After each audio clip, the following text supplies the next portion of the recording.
Okay, welcome everybody. Thank you. This is A Course in Miracles workbook lesson number 3, and we have Lisa here with us today, and also Nancy is joining us. And Nancy's a long-term practitioner of the Course. Lisa is a long-term practitioner of the Course, but she was just sharing with me today how just starting the classes here and working together now just on 2 lessons, she's been applying them and it inspired her to get her book out. And so for a lot of people, the book sits on the shelf. We walk by and we kind of look at it every once in a while. And so maybe you're inspired to pull the book out. As I said last time, you don't have to follow along and read, but you might be inspired to do so. And what Lisa found helpful is doing the practice first here, and then later uh, pulling the book out and reading the lesson. The most important thing is to not take it too seriously and to have some fun with it. Perfection is not required. And I say that all the time in the yoga shapes and in the yoga practice, but it also applies to how we undertake a spiritual study. If we try to perfect it and we try to understand it, we harden the moment, and then it becomes difficult. And even if you read every word in the book, it doesn't land in the right place.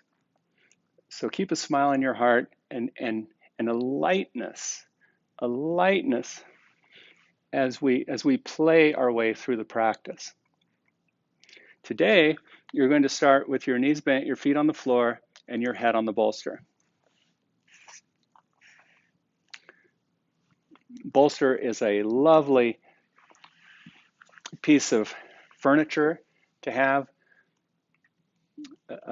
8 inches in diameter and about 29 inches long. That's the idea. You can order those through our website if you need one, but anything firm will do for now. Arms at your sides, knees bent, feet on the floor. It's a natural place to close your eyes.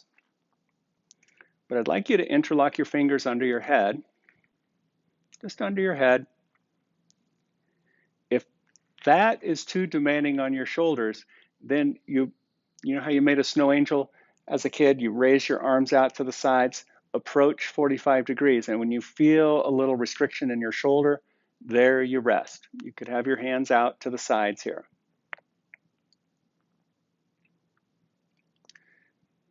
In the Avita yoga practice, we use the shapes to touch the sensation. We touch the blockage, the physical obstacle of resistance to more motion.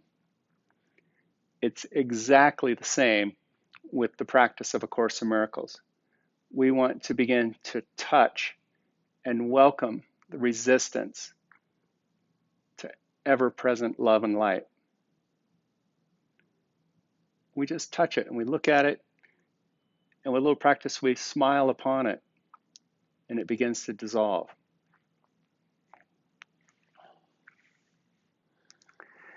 Now, lesson 3 says, I do not understand anything I see in this room.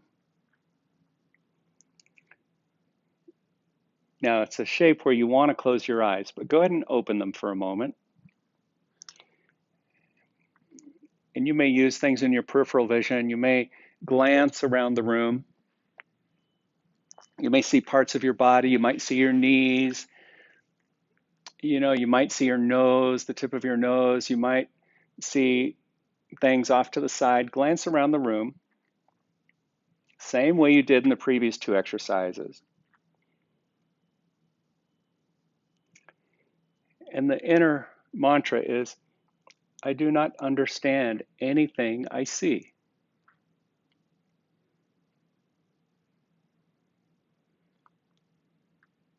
As we progress through the classes, we'll see why that's true. But for now, Spirit is just asking us to begin to have enough open-mindedness, enough humility to look at the things that we always thought we understood, but partially. and see that we really have no understanding at all. That's pretty funny.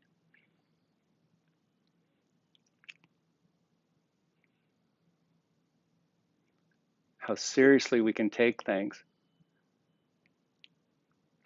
when in reality, we haven't even begun to really understand what's beneath the surface and what it's all about.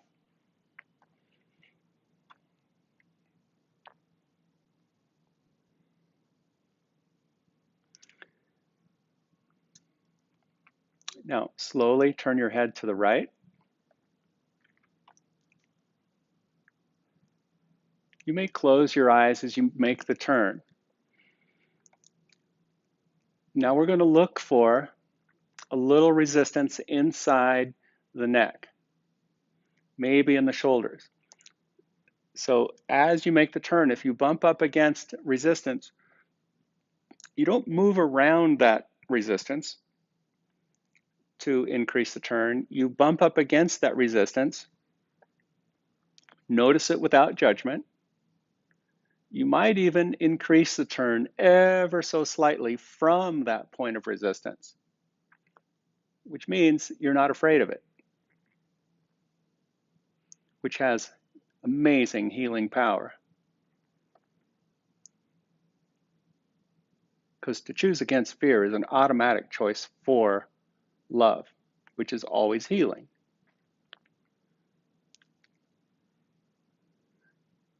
Now rest. You could even stretch your legs out on the floor and open your eyes. You keep the turn, but open your eyes and have another glance around the room. And whatever it is your eyes light upon is the thing you practice with.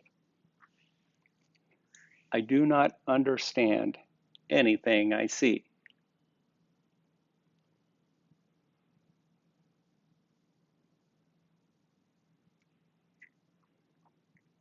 You may practice with 3 or 4 or 5 objects and then close your eyes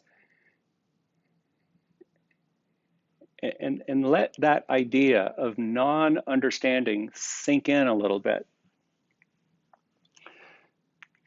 It says these are not exercises in judgment. It says the point of the exercise is to help you clear your mind of all past associations.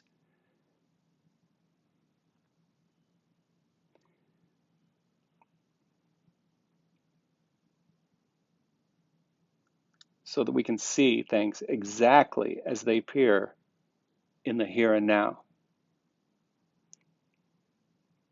There's a little nod to some future lessons. We tend to bring the past into everything we do.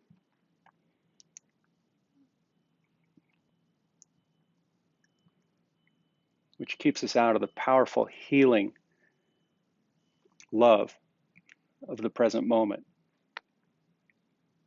Okay, slowly bring your head back to the center.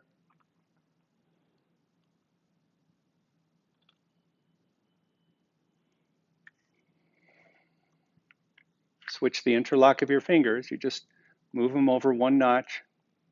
Rest your head into your hands. Now this is even yoga for the hands. If there's any arthritis in your fingers or a painful joint, as long as it's not too painful, you just let the weight of your head rest into that and slowly turn to the left. Eyes closed here. Feel for any resistance in the turn of your neck. You bump up against the boundary.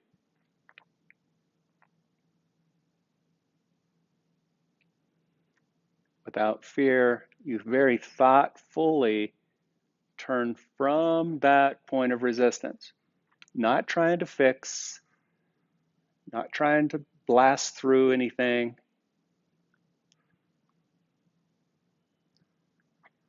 Rest. Open your eyes again and apply the idea to indiscriminately to the things your eyes light upon. I do not understand the things I see in this room. or outside the window.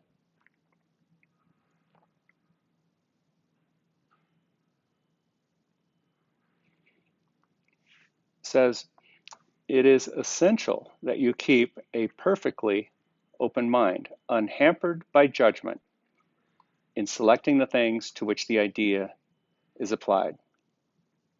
For this purpose, one thing is like another, equally suitable and therefore equally useful. Beautiful words.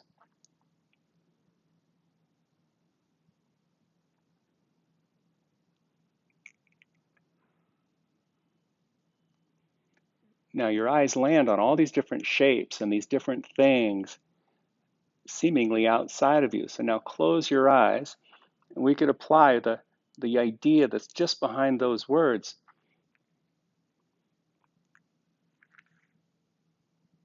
And see these objects, for the sameness. If we don't understand any of them, there's a sameness to them all.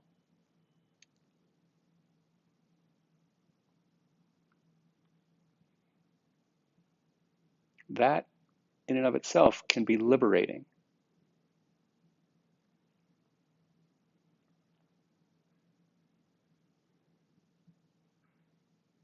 That's what we're here to do.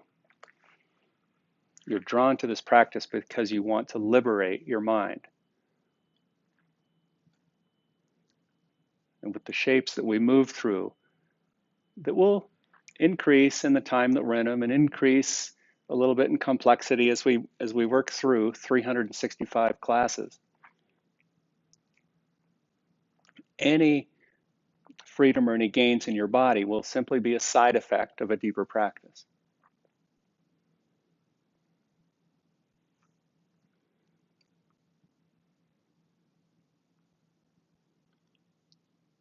Bring your head back to the center.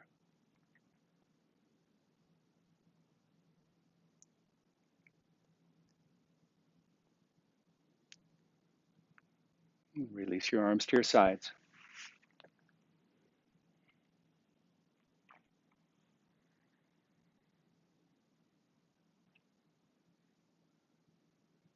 Let gravity have your body. Stretch your legs out on the floor. Let time and gravity have your body, which you may notice automatically results in a buoyancy to your heart, a lifting in spirit.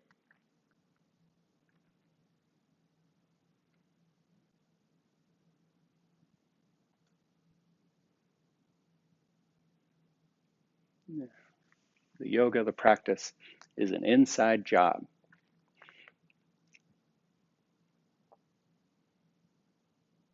Only takes one.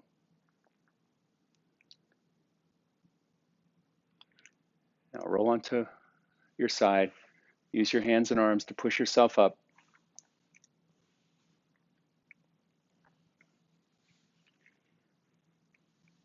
Find a comfortable seat, maybe on your cushion, maybe against the wall.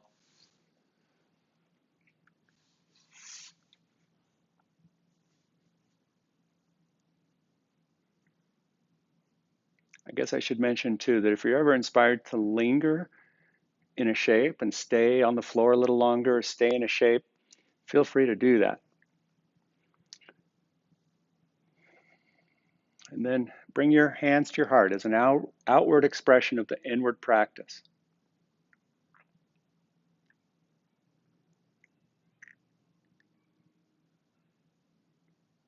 Namaste.